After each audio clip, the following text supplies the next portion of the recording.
Hi everyone, welcome to tonight's Facebook and Instagram Live. I'm Christine Daal with Fashion Ninja Warrior, and tonight is episode 113. We are going to discuss why you're not getting any sales. So I'm just going to get us set up here. Give me 1 second, guys, to get all the tech stuff going. All right, I think we're good to go. So as always, don't forget to give me your hearts, give me your thumbs up. I love it. It's like oxygen to me. I need it. I want to feel like I'm having a two-way conversation. Hey, Elvatanza, Croy Clothing, thanks for joining.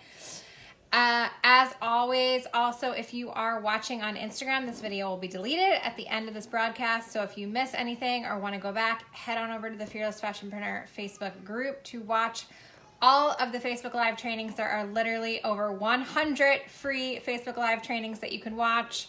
That's over 50 hours of information. Hey, Shop Decision Made, how are you? Hope you liked our post today. Hi, JC, how are you? Thanks for joining. And if you are watching on Facebook, which if you're on Instagram, I recommend you head over to Facebook. We are doing our sharing contest. So if you tap the 3 little dots on Facebook and share this video, type shared in the comments, I will enter you in this lovely bowl and you can win a $25 Amazon gift card, which is pretty awesome, all for just sharing the video. And if you are on Facebook, just type me a little comment. Sometimes I have a hard time seeing the comments on my phone, guys, so just type me a little comment, let me know. I can see you guys on, but I can't always see the comments, so I want to make sure that I get all the comments. Hey, Livewire Kicks, how are you? Thanks for joining. So today we're going to discuss why you're not getting any sales. This is probably the #1 thing I hear all the time. Why, Christine, am I not getting any sales? We're going to talk about the 3 biggest misconceptions about why you're not getting any sales. We're going to talk about the harsh truth, #1 reason you're not getting sales, and I'm going to give you 7 other reasons for a total of 8 reasons why you're not getting sales, and so much more. So, as I mentioned, this must be the most common complaint I hear from designers all the time. I talk to designers, I talk to boutique owners, and everyone says, I'm not getting enough sales. And for some reason, 99% of the time, you guys think it's because of one of 3 things. #1, that you don't have enough product diversity. That some reason you are not getting any sales because you need to diversify your product, you need to add other product categories, you need to add more product. This is not the case. I had a fashion line, I had 1 item. 1 item, that was it. I had no other products, nothing else to sell. 1 item, and I still was able to sell over 100 units of that 1 item in my very first month, and I was profitable in my business. So you don't need a huge line. Yes, in certain cases, if that 1 product that you have is not the right product, that could be the issue, right? But you can literally be successful with just 1 product. So diversifying is not most likely the reason that you're not getting enough sales, okay? #2, most people think, the second misconception, most people think they're not getting enough sales because they don't have enough money to invest in inventory. So first off, if you can't pre-sell your line, there's an issue right there, right? And that's not because you don't have enough inventory. That has nothing to do with not having enough inventory. The issue is not building a loyal following. If you build a loyal following, you can pre-sell your line and then you don't even have to worry about inventory. I'm literally working with a client right now. She pre-sells everything on her line. She's been doing this for years, and her customers are willing to wait 8 weeks. They have no problem waiting 8 weeks to get their product. So pre-selling is an option, and I don't want to hear the excuse from you guys that, oh, that won't work for me. I've seen it work time and time again. As long as you have a loyal following, it will work. Plus, we also work with on-demand manufacturers where you don't need to have any inventory. So not having enough money to put into production and inventory is also not a reason that your line is not getting any sales, that you're not getting any sales, okay? And the 3rd misconception that everyone thinks I'm not getting enough sales is because I don't have a good enough website, I don't have a professional website, I need to redo my entire website, right? My website is old, needs to be redone again, I'm on this platform and I need to be on Shopify. That's also not the reason that your stuff is not selling. I work with a brand who literally has a horrible website, it's really not that great, and yet she is selling $1 million in sales a year. $1 million, and her website is really not that good. So unlike what most people think, you don't always have to have the most beautiful, beautiful website. It has to work functionally and have certain things in place so that you can take orders and get people to buy, but it doesn't always have to look aesthetically pleasing or be the most professional thing on the planet, right?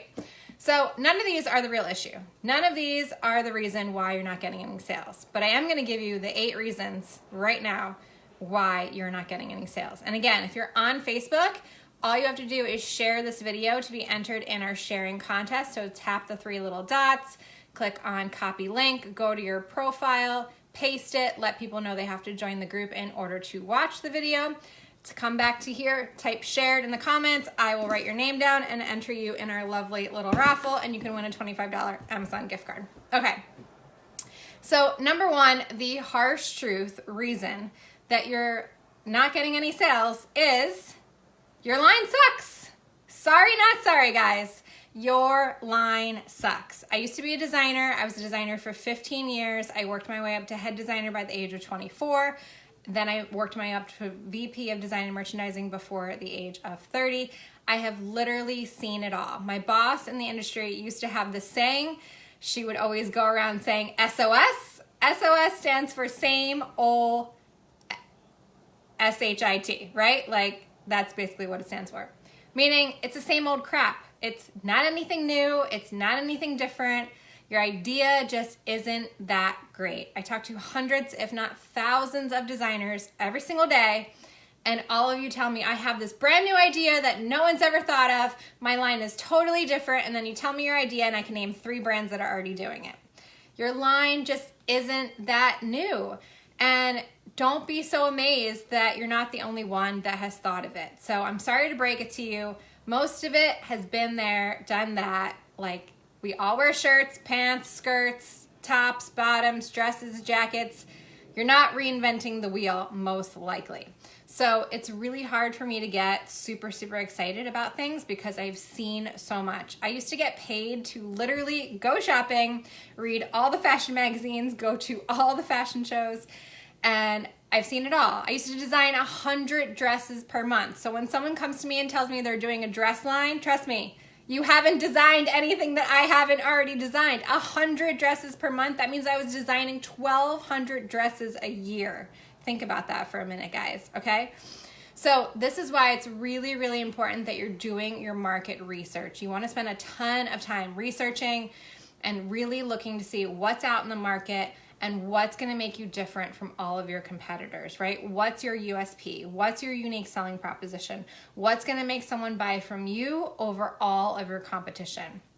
So you really, really have to have something that's totally innovative or new. Otherwise, what's the point? And even if your idea isn't amazing, like it's not this big, amazing, outside the box idea of what you wanna create, that can still work. As long as you have good quality, so it cannot look homemade. There are way too many fashion lines I see that all of you are sewing in your home and it looks like it. If you're not a professional seamstress, please, please do not sew your own garments. Please get someone to sew them for you because your stuff cannot look homemade, because that will definitely be a reason people don't buy. And number 2, you need to know how to market it and showcase it in a way that will make someone buy it. Fashion is a very emotional industry. People buy things because they want to feel better about themselves. They want to feel better about how they look, their image, their self-confidence, right? So your idea doesn't always have to be something totally, totally new, but it needs to be portrayed in a way that the customer thinks, oh my gosh, I need to have this. It's going to make my life so much better, right? So has anyone ever heard of the brand Dressed in Lala? I would love to know. If you've heard of this brand, type yes in the comments. Dressed in Lala. It's an LA fashion brand. They sell a bunch of like t-shirts, sweatshirts, loungewear. It's really, honestly, not really anything new, but the way that this woman styles things and takes her photographs and portrays it on her Instagram, and you can see why she's developed this like cult following. She sells out like crazy when she drops new stuff. And it's really not anything that brand new or out of the box, but the way that she styles it, she's a really good eye. She has a really good eye for photography, right? Layout, lighting, all that kind of stuff. Super, super important. It's also really good fit. Fit is also another reason why your stuff will not sell. So good quality product that doesn't look like it's homemade and good fit. I actually have a client right now. We produced her entire line for them, and they have like one of the lowest return rates I've ever seen in the history of e-commerce brands, which is amazing. And it's all because we did a really good job with the fit and the quality of the products, right? So fit is also really important. So the idea is come up with something totally brand new that no one's ever thought of, or have a spin on it that makes it different, that makes you unique. Or if you're gonna do the same old crap, find a way to market it and portray it so that people are dying to get it, all right? So that's number one. Number one reason your line's not selling, your product sucks, okay? Sorry to tell you the truth. Number two, the second reason your product is not selling is because you have plastered your logo over everything. Why? I always ask this question. Designers, I literally want to strangle you. Stop putting your logo. No one knows who you are. No one cares about your brand name. No one wants to wear something with your logo on it. Think about it. How many of you right now are wearing something with a logo on it? I certainly am not wearing anything with a logo on it. If you are wearing something with a logo, I guarantee you it's a very well-known brand like Louis Vuitton, Gucci, Adidas, Nike, right? Those are probably the brands that you are okay wearing their logos. Everything else, you're not gonna be okay wearing it if it's got this huge logo plastered all over it. So in my opinion, you need to be around as a brand for at least 10 years before your brand name is recognizable enough that you can start to put your logo on it and people will buy it because it has the logo on it, okay? Perfect example of this is Telfar. How many of you have heard of Telfar? They have the most popular shopping bag right now. It's actually out of stock. You can't even buy it, I don't think. It's been nicknamed the Bushwick Birkin. Has anyone heard of Telfar?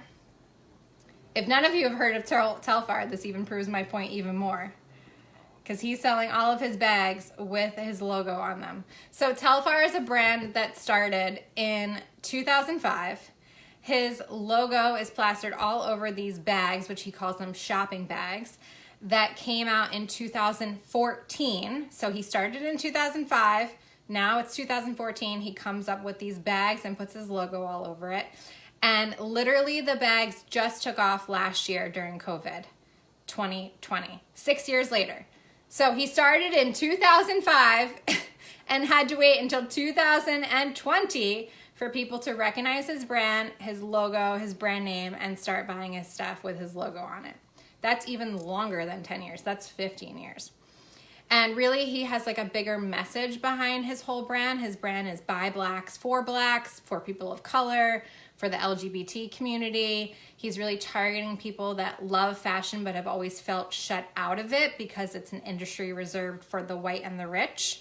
So that's who he's targeting, but it has this huge message behind it. So it's like, yes, the bag is not all that different. It's really about who he is and who he's targeting and what he's really promoting with his brand. So please, please stop putting your logo all over everything. Hey, Doc Adams, what's up? How are you? How do you spell this brand? I'm searching for it. Telfar. I think it's Telafar. If you guys haven't heard of it, this proves my point even further because you haven't heard of it. So you can't put your logo on stuff until you are a recognized brand name, okay? People buy Louis Vuitton and Gucci because it's a status symbol, right? They want to walk around letting everyone know that they spent $1,500 for their Louis Vuitton bag. If no one knows who you are, there's no point in putting your logo on something because no one's gonna know that it has any kind of status, right? So please, please stop putting your logo on stuff. All right, number 3, moving right along. The third reason you're not getting enough sales is because your website is not set up properly to get sales in the first place. So recently I've had a ton of brands approach me to do some influencer marketing for them because we've reached over almost 15,000 followers on our Instagram, which is amazing. And the number one issue I found when brands were reaching out to us was that I would go to their website to pick out the product that I wanted to promote, and I could not find what size I needed to order. Either there was no size chart, or I had to go searching all over their website to find the size chart.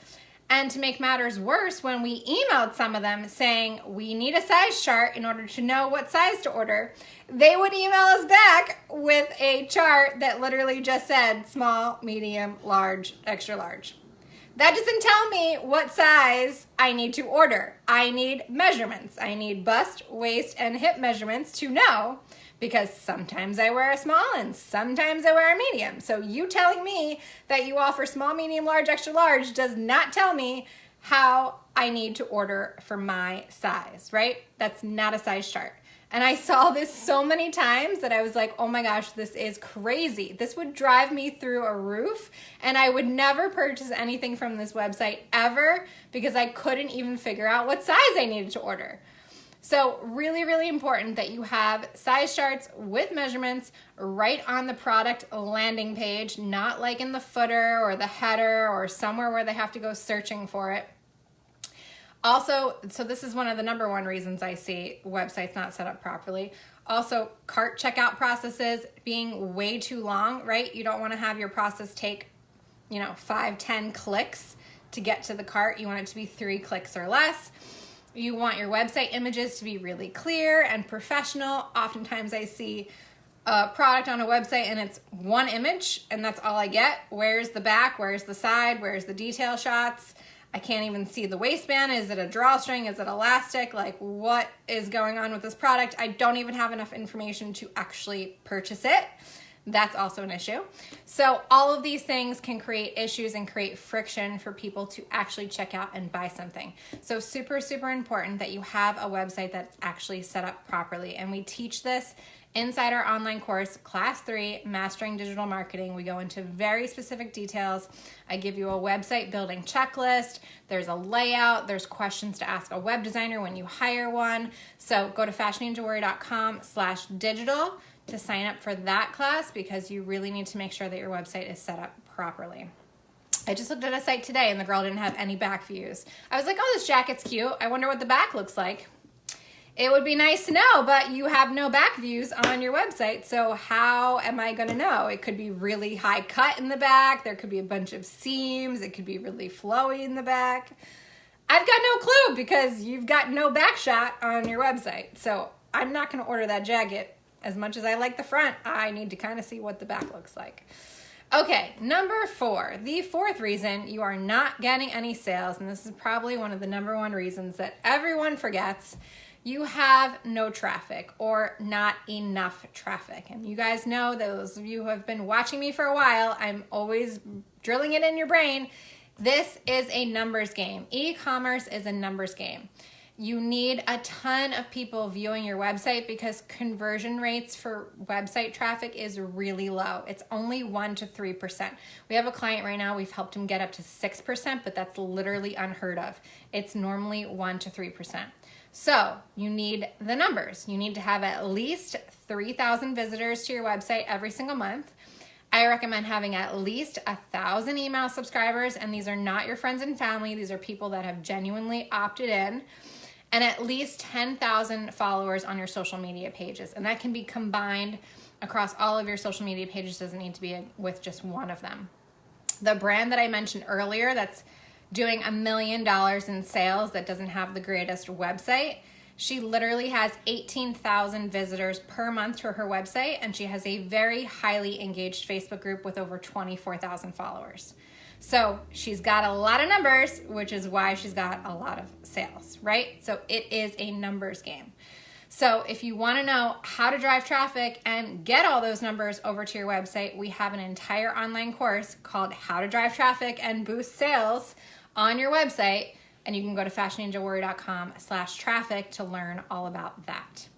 Okay, number 5, the 5th reason you are not getting any sales or enough sales is that, unfortunately, you're a know-it-all. Have you ever met those people when you talk to them, you just kind of know they're not listening to you because in the back of their mind, they're already saying, yeah, I already know this. Yes, that is what I mean by the know-it-alls. People that think their way is always the right way, right? They're not open to discussion. They're not open to any advice. They're not open to getting any kind of help. They already have tuned out everything that you've already said because they automatically think that they're doing what's the right thing and you have no right to tell them what to do. So type yes in the comments. I would love to hear from you guys. If you know someone like this, I know plenty of people like this, type yes in the comments. I'd love to hear from you guys if you know someone that is a know-it-all. This will honestly kill your business. You need to have the mentality, and I have the mentality every single day, that there is something new to be learned every single day. It is impossible, literally impossible, to learn everything that you would possibly ever need to know. I want to be learning when I'm 100 years old, and I guarantee you I'll be listening to some kind of podcast or watching some YouTube video or whatever social media platform is out at that time. But I love learning, and I truly believe that you need to be a student at all times.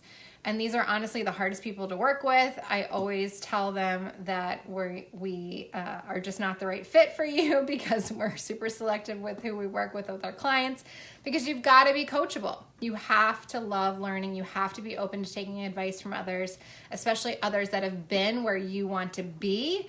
There's no reason why you should think that you know it all if you're not where you ultimately want to be in life. So super, super important. Do not be a know-it-all. Yes. Jules says, I may be this person at times. Hey, we might all be this person at some time or another. It's just important to rephrase your perspective, right? Instead of thinking, oh, I already know this, or maybe you take an online course and you're like, oh, I already know all this. Change your perspective to, what can I learn from this? What is one maybe new perspective or new angle that this person might have that I don't know already that I can take out of this and take away from it? You can learn things from different industries. I love watching The Profit and Shark Tank.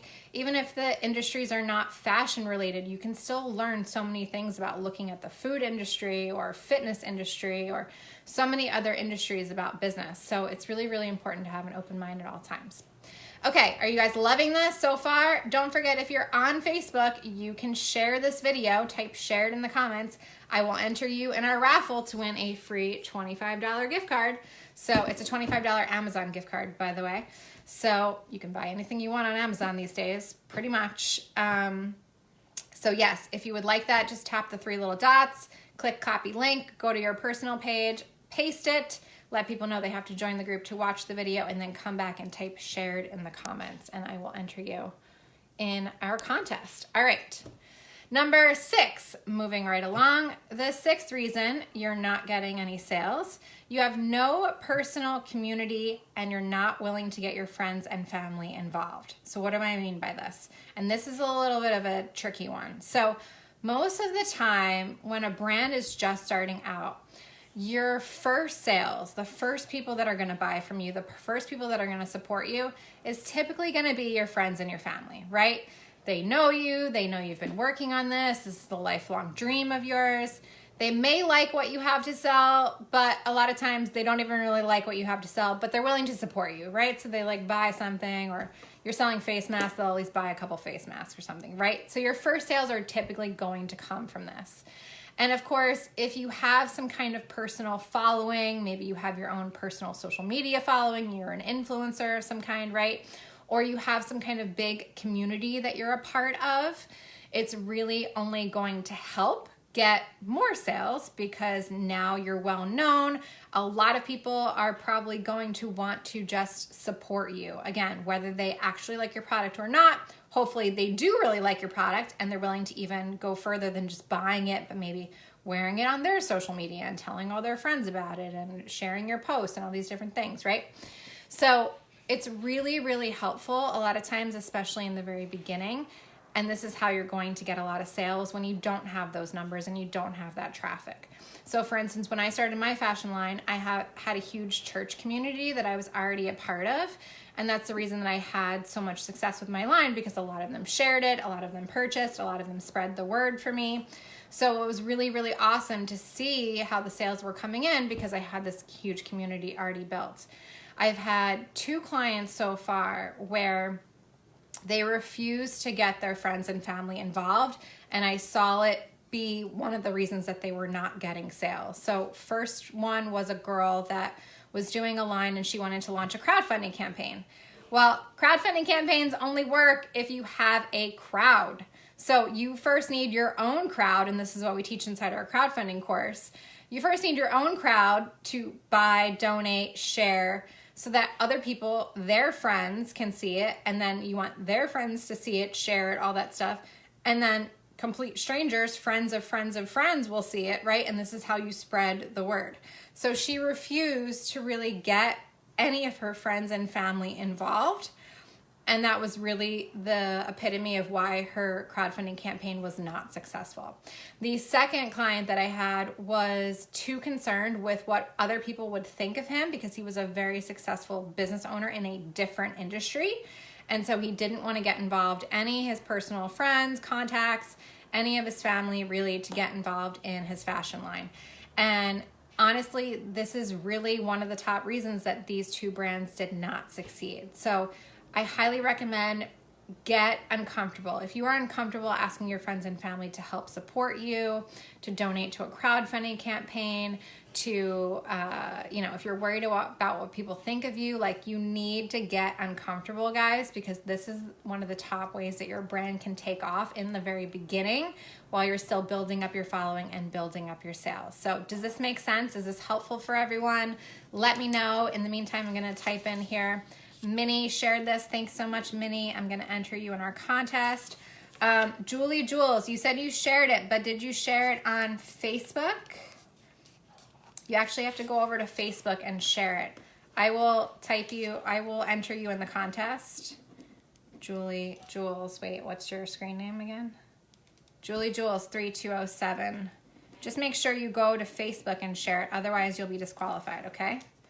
Julie Jules. Okay. If anyone else has shared it, let me know. Type shared in the comments. Just share this video, guys, and you can be entered to win a $25 Amazon gift card. It's free money. Okay, let me just make sure I didn't miss any other comments here. Okay, we're good. You can tag me if you want, Julie. Yes. Okay, cool. All right, number 7, the 7th reason you are not getting any sales is you're not willing to spend money on marketing. I see so many brands pour all of their money into their product, into their production, into having a beautiful website. Yes, you need all of these things, but please, please save some money at the end of the day for marketing. You need to, trust me, you need to spend money on marketing. I'm sure all of you have heard the term, it takes money to make money. Yes, this is how business works, right? So if your product is good and you've got a decent website and you've got decent social media, the number one way that you can get sales is to do some Facebook ads, Google ads, right? You can literally spend $1,200 a month on ads and get 2.5 to 3 times return on ad spend. This is literally what we're doing right now with our Facebook and Google ad team for our clients. We just had a client literally get started. We're doing Google shopping ads for her, and she's getting 3 times the amount of sales online that she was prior to working with us. And we've only been doing it for 2 months, guys, 2 months.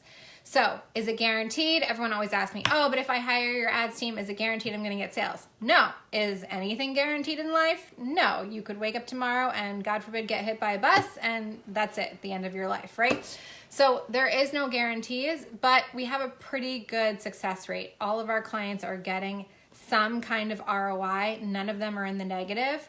And we've even been getting as high as 3 times ROI on ad spend. So if you have a good product, again, these are the requirements, because if you don't have a good product, pushing ads to it is not going to make it sell any better. If you have a decent website and a decent social media following, doesn't have to be anything crazy, but it's got to look decent, guys, all right? Then we can do Facebook, Google ads for you. And all you need is $3,600, $1,200 a month for 3 months. And you can pretty much make $9,000 from that $3,600. That's a pretty good return on spend. So please, please, at the end of the day, have some money set aside for Facebook ads, Google ads, social media ads of some kind, right? And if you're interested, just email us, info@fashionninjawarrior.com, and we can introduce you to our Facebook, Google ad team. Minnie wants to know, is that now the standard to get a good ROI? So $1,200 a month is actually pretty low. If you go to any Facebook ad, Google ad agency, they're gonna probably try to charge you $2,500 a month. I try to scout out the best people that can perform and get results for the least investment, because I know my brands are startups. I know you have small budgets. And so I've negotiated with this person to do bare minimum is $1,200. That does include $500 in ad spend. So don't forget, you need to pay ad spend, which goes directly to the platform, whether it's Facebook or Google. And then you need to pay the person who's managing the ads for you a management fee. So it's $1,200, but that includes the $500 for ad spend. Some people will say, oh, you need to spend at least $1,000 a month in ad spend. I don't agree with that. I've seen people spend $500 a month in ad spend and get a really, really good ROI. So I know it can be done. So I would say $1,200 is bare minimum. I haven't found anyone to do Facebook, Google ads for less than that. I've definitely found plenty of people that will charge more, but no one that will charge less. So I hope that helps. Yes, ROI means return on investment. When you spend money on marketing, you should expect to get more money back in return. That's a return on investment. Same thing with investing in the stock market or investing in real estate, something like that, right? You're expecting to get a bigger ROI. And actually the ROI, just FYI, a little fun stat, ROI for working with a coach is 86%. That's pretty high. The stock market is only about maybe 8% to 10%. So 86% ROI for working with a coach. So pretty important reason why you should be working with a mentor, working with a coach, taking online courses, etc. All right, guys, great questions. Okay, so the last and number 8, final reason why your line is not getting any sales, why you're not getting any sales, it could be because your line is a luxury brand. So how many of you right now are doing a luxury brand, meaning you're selling items for at least $300 and up? Just type in the comments, I'm a luxury brand, I'm doing luxury. You can type your price point in there. I'm curious to see how many of you are actually doing luxury brands. $300 and up.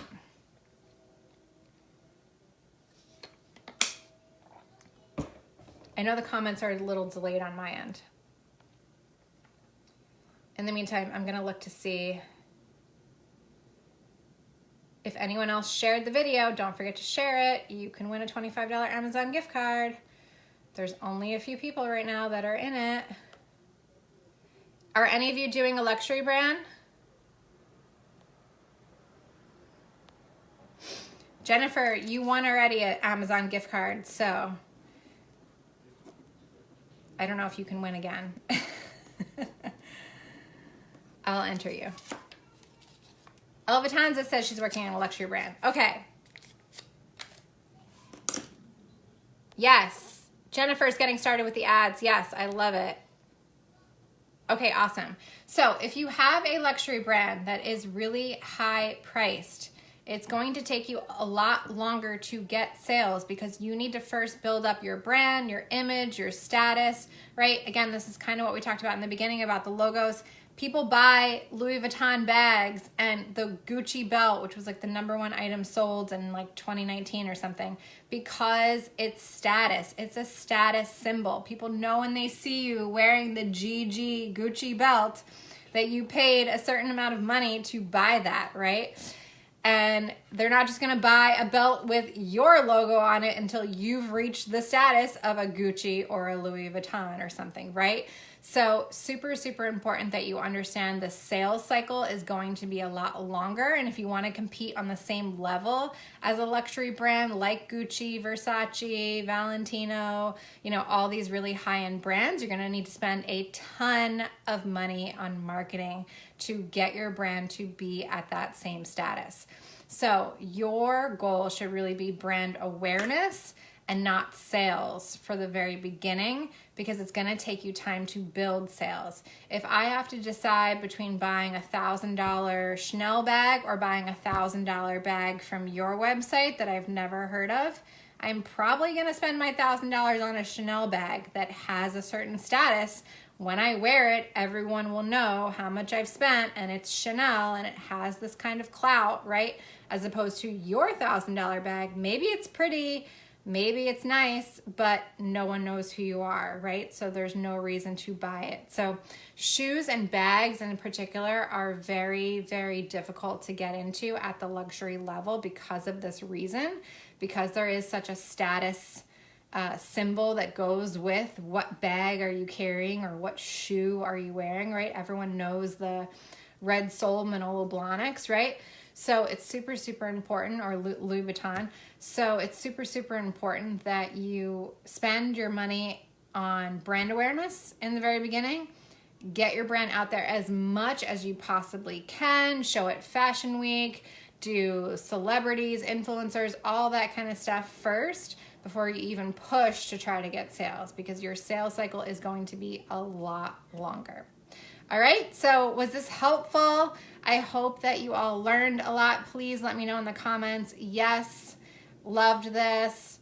Would love to hear more about this, all that kind of stuff. Let me know if this is helpful in the comments. In the meantime, there's a couple of Facebook Lives that you can go and watch back again. Watch the replays again. Facebook Live 59 was all about creativity versus sales. Which one is more important? So if you're struggling to figure out, okay, is my product really good or does it suck? Then you might want to go back and watch that episode, 59. You'll also want to go back and watch Facebook Live episode 660, why you need proof of concept. Super, super important to get that proof of concept before you start going crazy doing all this inventory. And then also go back and watch Facebook Live 102, how to level up your online sales. So once you are getting some online sales, you want to know how to really level up those online sales, go back and watch that episode. They're all linked right in the description on the Facebook Live video, which is inside our Facebook group, The Fearless Fashionpreneur. So also, if you're interested in those 2 online courses I mentioned, Class 3, Mastering Digital Marketing, and Class 10, How to Drive Traffic Online, head over to fashionninjawarrior.com/courses, and you can see all of our online courses there. They're super affordable, guys. I try to cater our pricing to small startups. I know that you don't have huge budgets, so it's super, super affordable to get started with any of our online courses. We also have a brand new video up if you haven't checked it out yet. It's all about our Fashion Startup Intensive students and their testimonials and the results that they're getting from the FSI. So head over to YouTube, fashionninjawarrior.com, or Fashion Ninja Warrior, I should say, YouTube channel to watch that. We've also got our virtual manufacturing tour number 3 coming up on March 11th. It is almost sold out. I think we only have 2 spots left, guys. So if you are interested, definitely make sure to head over to virtualfashiontour3.eventbrite.com. It's also in the events section on our website. And then we'll be back in 2 weeks. We're going to do a Facebook Live specifically just for our FSI students, all about Google ads, Facebook ads, how to read ad reports, how to know if you're getting ripped off when someone approaches you and tells you they can get you all these all these sales and all this stuff from ads. So we're going to go into that in depth. If you're part of our Fashion Startup Intensive program, if you're part of our FSI Success Squad, as I like to call it, we are going to talk all about that in 2 weeks. And then I'll be back here, I believe, in 4 weeks for another Facebook Live episode. So love you guys. Thanks so much. Handbag tour. We haven't decided if we're going to do a handbag specific tour anytime soon, but we do have plenty of handbag manufacturers that we work with. So if you do come on any of our manufacturing tours, doesn't matter which tour you attend, you will walk away with our preferred vendor list, which does have plenty of handbag manufacturers on it. So you'll get to be able to contact them, drop our name, and be able to work with them. And they're all low MOQs. A lot of them are eco-friendly. Majority of them are in the US, but we also have some located all over various different countries. I think there's over 18 different countries represented on our preferred vendor list besides the United States. All right, guys. Yes, Peter says, love this. Everything you said was relevant, easy to understand. Perfect. Yeah. Oh, I forgot to do the raffle. All right, did anyone else share the video? Please type shared. What about lingerie? Meaning lingerie tour, Tracy? We don't do specific tours typically for products. What we do is once you sign up for the manufacturing tour, we ask you what type of product you're doing, and then we try to make sure that we have a vendor on the tour that does the type of product that you're doing. We can't always guarantee it because obviously we only visit four to five manufacturers per tour. It is a 6-hour tour, so we're literally spending the entire day together. But like I said, you walk away with our preferred vendor list, which has over 95 vendors. Plenty of them do lingerie, so you can contact any of them at any time. All right, awesome. Do we have anyone else that shared? I think I have 3 people so far. Awesome. Love you guys. Okay, let's see who our winner is. All right, and the winner is Jennifer again. All right, Jennifer Ladd, email us. We'll send you a $25 Amazon gift card. You are the winner. All right, guys, love you. Happy Valentine's Day, and we'll see you soon. Bye.